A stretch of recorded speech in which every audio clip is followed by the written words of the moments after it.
martial arts was a part of my life for about, well, it still is, but seriously for about 25 years. I'm a huge MMA fan. I remember watching UFC 1.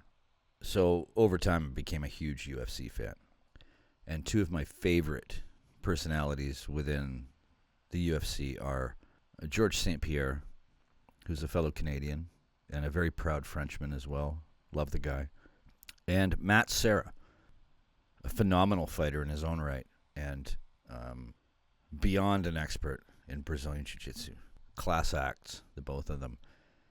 So when I found out that Matt Serra had a YouTube channel that wasn't actually about mixed martial arts or the UFC, it was actually about geeking out about pop culture, just like I do, I had to check it out. And what a cool channel he has. He's got such a great personality, Matt Serra. He's got such a great persona.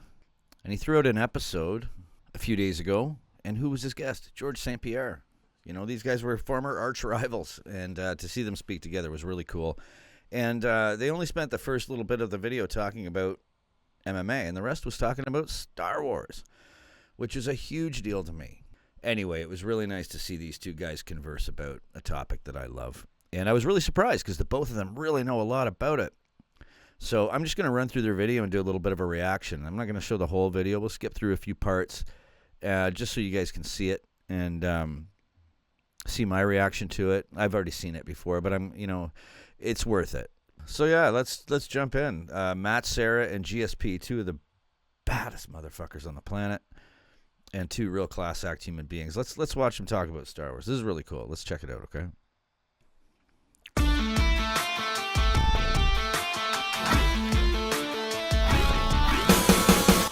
Welcome to the show. Let me introduce this everybody. Since I started this show, when are we gonna get the great, the legend, George St Pierre? Let me just bring him in.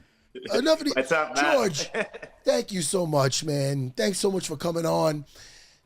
We're gonna get into the our love of Star Wars, and I want to keep it positive, so I'm gonna steer clear of the acolyte. So cool. But we're gonna talk about our love of everything Star Wars. But before we do that, I love to talk about our origin story. His confidence escalates. And one thing that was interesting in breaking down this fight is Matt Serra, guys. It's a long night, and I understood the odds. And so I had to take my chances standing. He only got him again. St. Pierre is buckled. Serra is going for the finish. Serra buckles St. Pierre. St. Pierre down again. He's 60 seconds. It is over. Serra is the new welterweight champion of the world. That was incredible. All right, so that went well for me. All right, now, all right, we had that. That was my moment. If I had a story in my life, it would have ended after that, and then it would have said in the credits, yeah, he lost the rematch, and then he knocked out Frank Reagan. Something like that. That's me. You, my friend. Exactly. You ready? Fight!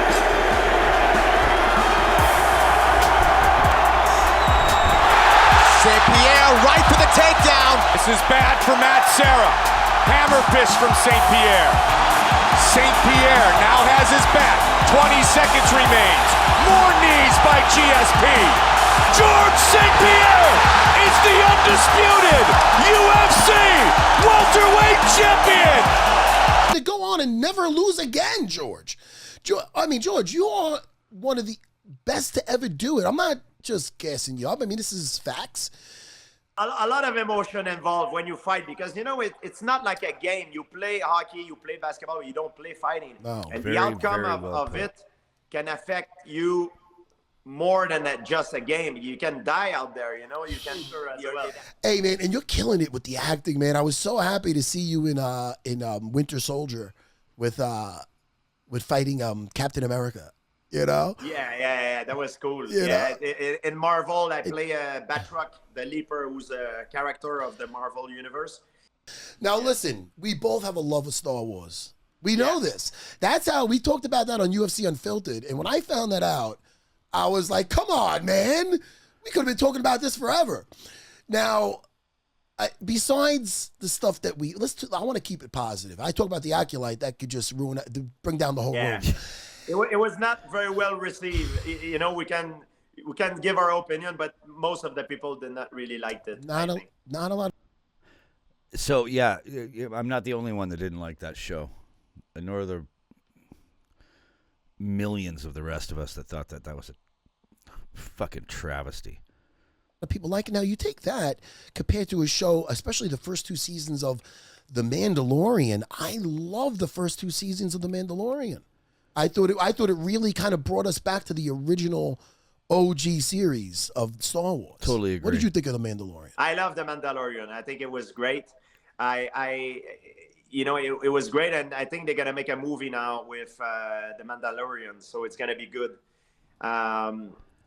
I don't mean to interrupt here, guys, but yeah, I mean, think about it. GSP, I mean, he's been in Marvel, which is Disney. He's talking about Star Wars, which is Disney. Am I the only guy that thinks that GSP would be great in Star Wars? Like, I mean, come on. Like, make him a Sith. Make him a Jedi. Make him something. I mean, think about Chirrut in Rogue One. Think about Ray Park in Episode 1. I mean, come on. And I feel like Disney is very politic now, and I think from the success of their last show, of Star Wars show, I think now they knew that it's not the way to go, because people they don't like it. They just I hope you're right, George. To enjoy a show, they don't want to be remembered of the drama that we have in society. I think it's exactly. It's the whole when point. you watch a show, you wanna how do you say, escape? Yes. You want to go somewhere else and have 100%. A good time. Keep and the go back politics into out of it. Keep that agendas Star out Wars, of it. Just tell a good world, story, right? The lore. I think if you kill the lore and the world and you make it politics, it's not a good way to do it. Out of all the series, the original 3, then the prequels, and then obviously the last 3, which was your favorite? Which one was your favorite? My favorite, I mean, it was the original. I mean, the Empire Strike Back was my favorite. There you go. Of the Jedi. Then I like I like also the Phantom Menace. I like the prequel. You did. Much better. The sequel were not my favorite at all. I think it went down the hill. I think George is right on board with most Star Wars fans. The first one I thought here. had hope, though, like with Rey, and the first one, The Force Awakens, I liked it. I really liked it, and it gave hope to what's next. And then Rian Johnson showed up in his space cruiser. He killed Luke. Oh man! Make him look so weak and. I couldn't agree more with that. I mean, tell me if you guys are with me on that. I actually liked The Force Awakens. I thought it was a pretty good opening. Was it a little too safe? Yes. Was it a little too like the original Star Wars? Yes. But it was good. It was a decent setup. And I think that's what Matt and GSP are agreeing on right here. Oh my God. And nobody was upset more than Mark Hamill. Mark Hamill was like, no. He hated what was going on. Yeah. And Mark was right. I mean, Mark Hamill even said he fundamentally disagreed with the direction they were taking that character. It was just terrible. It really took the character down. But I agree with you. I think that Han shot first. I love the Empire Strikes. Yes. One of my favorite lines ever. Sad, man. Is, this, ahead of its time or just so great.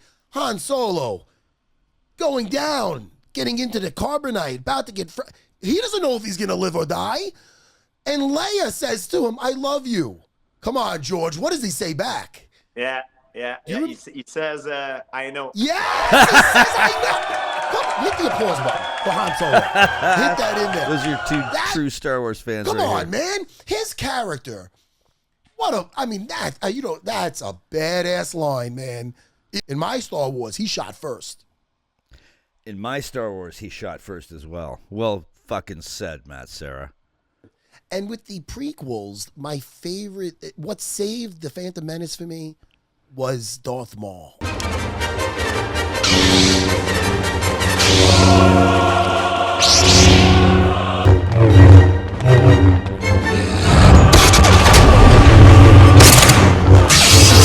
And the fight scene at the end was one of the best fight scenes, I think, in any Hell yeah. lightsaber Star Wars fight scene ever. With Qui-Gon Jinn. Yeah, you got it. I got it right.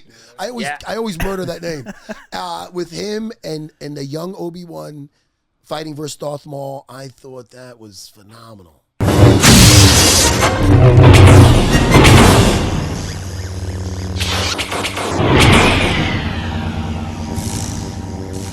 I think that was the best fight scene of all Star Wars. This one, the one in the Phantom Menace, that was the best one. It was so original. It was like a Darth Maul with the double blade lightsabers.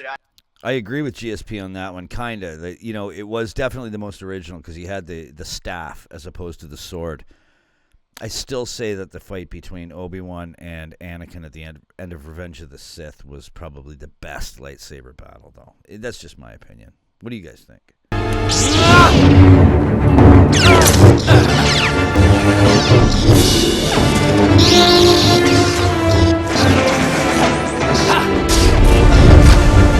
I think it was great.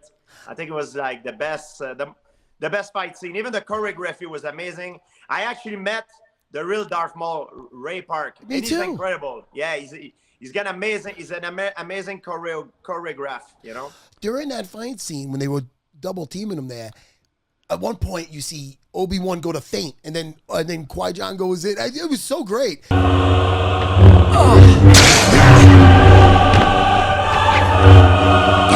And when Darth Maul takes out Qui-Gon, when he takes out Qui-Gon, and for a second you saw Obi-Wan almost lose his shit.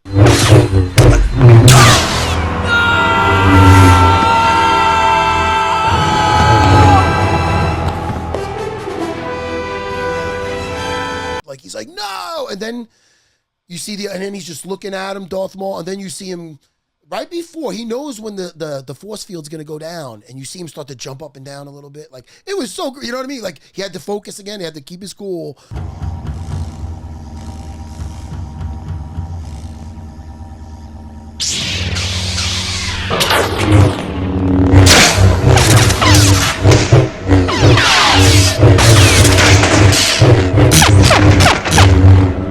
And then he went back in. Little things like that is what made that hell of an edit. So special. Not to interrupt again, but that does really bring back, for me,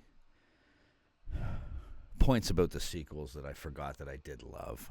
You know that apparently Lucas he had planned for the sequel, and he wanted his plan was to bring back Darth Maul, because after the Emperor dies and the Empire dies out, some of the criminal organization resurface, and because there's nobody to make the rules now. So some of the criminal organization resurface, and Darth Maul would have resurfaced with an apprentice called Darth Talon, who's a Tugruta, and she would have been like his sort of right arm. His protege, and Luke would have found his academy, his Jedi academy. So that was the plan, the original plan of Lucas. But unfortunately, it was scratched. What could have been Disney, and they made it. They made the sequel the way it was. That's what I wanted to ask you, because I know with the lore. Now you blow me out, because I haven't read any of the. You read the books. You read some books with it. Yeah, I read a lot of it. Yeah, now, I mean, I like Star Wars because it's really like a life lesson in the same time. You know, like if you look at the story of Anakin. Anakin was the most talented. He could have been the greatest, but he never reached his full potential because he went to the dark side. And it's same. A lot of similar situation happen in life. You know, you see a lot of guys that they have so much potential, but they ruined it. Who they become, their actions. These are the life lessons we learn from this. With these books that you read, sir, if you had the ideal trilogy, like the follow-up, instead of The Force Awakens, where would you, because you read those books, where would you, if there's a certain book that would have the direction, what direction would you have went with with the trilogy. The follow-on. I think I liked it when I saw the first episode of the sequel. Okay, I did not lose hope. I lost hope when I saw the way they portray Luke. I didn't like that. But after the first episode of the sequel, I thought Snoke was Darth Plagueis. Did you ever hear the tragedy of Darth Plagueis the Wise? No. I thought not. It's not a story the Jedi would tell you. That would have been. That would have been amazing. That would have been amazing. That would have been. And the Knights of Ren, they had some story that it was interesting. But then after they kind of exactly like the choice they made. They kind of destroyed everything that they set up the table for. The Knights of Ren. Kylo Ren is the master of the Knights of. Who are the Knights of Ren? We never heard about them. You know. I couldn't agree with George more here. This is exactly the way I felt when I saw this movie. It's like you set up these mysterious warriors, these dark Jedi, I guess, or whatever they are, Sith, I don't know. That's the point. I don't know. Nobody knew. It would have, oh my God, what a fucking cool setup that would have been. And nothing. And I actually thought as well that Snoke was Darth Plagueis, because I read the book Plagueis, and Palpatine. It's not like it's not canon. Palpatine mentions Plagueis. He specifically says that. Oh my God! It just could have rolled so well back into the original trilogy. Unfortunately, he taught his apprentice everything he knew. Then his apprentice killed him in his sleep. Ironic. You know, Darth Plagueis the Wise killed his own master, had the knowledge of life and death through the dark side of the Force. And Anakin does that. He eventually kills his own master. He kills the Emperor to save Luke, which is this perfect full circle of light to darkness and darkness back to light. Anyway, let's go on. Much, until the last one. But it was interesting that they had some interesting plot that they could have explored differently and made it more interesting. Snoke could have been Darth Plagueis. Exactly. There would have been a lot of different options for them to make it more interesting. Or they could have just followed the books themselves. You said the books were great, weren't they? Couldn't Yeah, they have they just were great. Why not? They had different story. They had the one with the Wuzang Vong. It was a race of alien that attacked them. That everything they have, it's organic. I mean, it's great. I mean, they had a bunch of stuff that they could use, and they didn't do it. So GSP obviously read a lot of the expanded universe, which is really cool, and I read a lot of them too. He's talking about that race of creatures that came in and invaded the known galaxy. Yeah, they're so cool. Like, I agree with everything George is saying here. And Matt as well. Like, this is exactly my page for Star Wars. I couldn't agree with these guys more on every single point. Well, Starkiller, they had from the video game, they had a bunch of stuff. It's Starkiller's just sad. another one I think they could have done a better story. maybe they could right the ship. Maybe they'll hear all the backlash and they'll listen to this. You know what would be great, Matt? And I want to hear your opinion on that because you're a hardcore fan. And I think they should just redo it like they do with Batman. Redo another, like, the entire episode. 1, 2, 3, 4, 5, 6. I agree, 7, George, but I don't 8, think it's 9, going to happen, unfortunately. And that's it. And then you remake it with a similar story, but maybe you change the sequel. Interesting. Why not? Hey, man. I don't know if it would be doable, but you remake the whole thing, like in order: 1, 2, 3, 4, 5, 6, 7, 8, 9. Same story or different stories? A little like maybe similar, like a little bit like they do with Batman. Batman is Yeah. always the same kind of story, but they switch things around.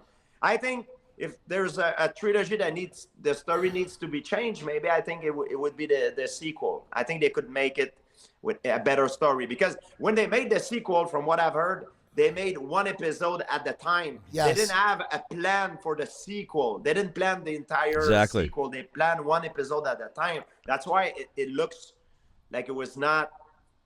Yeah. It was not as well done, I think. I completely agree with George here too. I think that was the biggest problem with the sequel trilogy. It didn't have a coherent flow to it, because at the end of one episode, the next director, whoever it was, nobody knew where the story was going. You know what I mean? 100%. Yeah, it definitely went downhill. Now, before we get off this, that's my opinion. Yeah. Maybe some guys that would be, the sequel were my favorite. Maybe. I mean, everybody's got their opinion. You know where they're going with it with the James Mangold stuff. You know, James Mangold directed Logan. He's doing one that takes place 25,000 years, like the start of the Jedi, the start of the Sith. Like he's going back 25,000 years. That is That's interesting. the next movie? Not the next one, but within the next couple, because he's the guy. He did Logan and all these other movies, and he's going to explore that side of it. He's got quality work. Should have been a. I mean, I like Rogue One was good. I thought Rogue One was great. I like Rogue One. I think it was great. A little depressing, but yeah, it did end with, it kind of the way it went. Right, that Darth Vader scene was through the roof. And that's another thing that I absolutely agree with. Yeah. Rogue One. I call it episode 3.5. Yeah, I call to me, fucking headphones. Switch these things around again. Yeah, to me, Rogue One is episode 3.5. It is, and I think it's second best among all the films that they've done for Star Wars. I think it's number 2 for me, right behind Empire. You know, and I like the way it did segue right into A New Hope, which was awesome. Yeah, and one I would have liked to see as a movie, it's Obi-Wan. I think Obi-Wan should have been a movie, not a series. It should have been a movie, Totally and it should have been they shouldn't have had that chick in it, because you know why? They made it a lot about her, and that's great. Make her own series. But I did not like the Obi-Wan series at all. Christian got me. I watched a lot of those Clone Wars, not the later episodes. And also, I like some of the Bad Batch. I'm into all that, as long as it's good and it's not too kiddie. You know what I mean? Some of them are dark. Rebels had some dark moments. They did. Rebels have had some good really moments, dark stuff. And then they have them show up in Ahsoka, and that killed that for me too. You guys are hippie all of a sudden. Yeah, absolutely. You're doing the Tai right Chi on that. of the Force. He's the I just wrecked Ezra's character. George, what do you have coming? Do you have anything coming up that you want to promote, buddy? You have any? Are you on any movie sets? Anything you? Right here. What are y'all expecting? Come on, GSP. I mean, you already have your foot in the door for Marvel, for Disney, GSP, and Star Wars. Who's with me? I think we should start a petition. Could talk about. Actually, I'm working on a new prototype of machine that use air as resistance. It's gonna come out in this year, and it's walks of life. Obviously, they go, oh, I see now. Don't elaborate. But George, man, you're such a genuine dude. You're a great guy. I'm happy for all your success, man. And thank you so much, brother. Thank you, Matt. It's good talking to you, man. All right, man. We'll talk after next Happy Star Wars. 2025. A lot of health, love, and success to you and your family. To you too, my friend. Thank you. The great George St Pierre. Hit the applause button. It's there. Take care, George. Thank you, brother. All right, take care. Take care, bro. How fun was that? What a cool conversation. I got to tell you that, for you, I could tell even from you talking to him, because I asked you yesterday about it, and you're like, yeah, he's such a great guy in general, and you can see the genuine nature of him. But as you remember how I told you, I found you, yes, and from betting on you back in the day for that fight, yes. But I was such a GSP fan in general. Who wasn't, right? Yeah. So for me, not only sitting here listening to you guys talk about your history and just the fight game in general and the laughs together and seeing how you both have such a genuine respect for each other, but then to see you guys both geeking out about Star Wars, this was a special one for me. This was a great one, man. Yeah. I reached out to George. I gave him just literally one call. He got back to me right away, and that fight did a lot for me, for my family, and well, I'll always be linked to him and with that. So and I only got stopped when I have my losses in MMA, but I only got stopped twice. I only got stopped twice. One was by Shoney Carter, which I redeemed myself with by that spinning back fist in a fight I was winning. Beautiful. And the other one was with George in the rematch. So if I had to get stopped by somebody, because I'm a proud dude, at least it's to a gentleman like that. Well said. I sleep well at night. Yes. I'm here with you guys. I'm here with my island of misfit toys. Everybody, I hope you enjoyed it. I had a great time. Next week, upcoming episodes. You know what's so funny, man? I did that. As a Star Wars freak, which I am, I absolutely loved watching this video. I've watched it probably half a dozen times now before I even did the video. I wish I could have reacted to it when I first saw it, but I was just so interested in watching these two guys talk about Star Wars. And what a conversation, right? I mean, you got George talking about the expanded universe, talking about, I can't remember the name of that alien race. He can, I can't, right?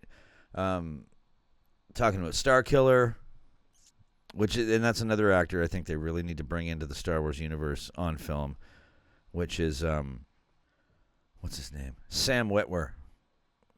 He's got to be there. He deserves it. He deserves it. He voiced Darth Maul in Star Wars Rebels, and he played Starkiller in the video game. He's got to be there. Anyways, what did you guys think of this? Are there any MMA fans out there? Are there any martial arts guys or girls out there that were watching this that thought this was a cool video? Because I thought it was really cool. I just thought it was neat to see two guys that basically made their livings and their fortunes off of fighting just geek out on something that we all love, which is Star Wars. So tell me what you guys thought of it. Please like and subscribe. I'm really trying to grow this channel into something bigger. I'm up to about 240 subscribers here, and I'd love to get to 300. So please help me do that. I love you all. If you're still watching the video at this point, you're my favorite people in the world right now. So may you always find water and shade, and I will see you all on the next one. Hope you enjoyed it. Take care.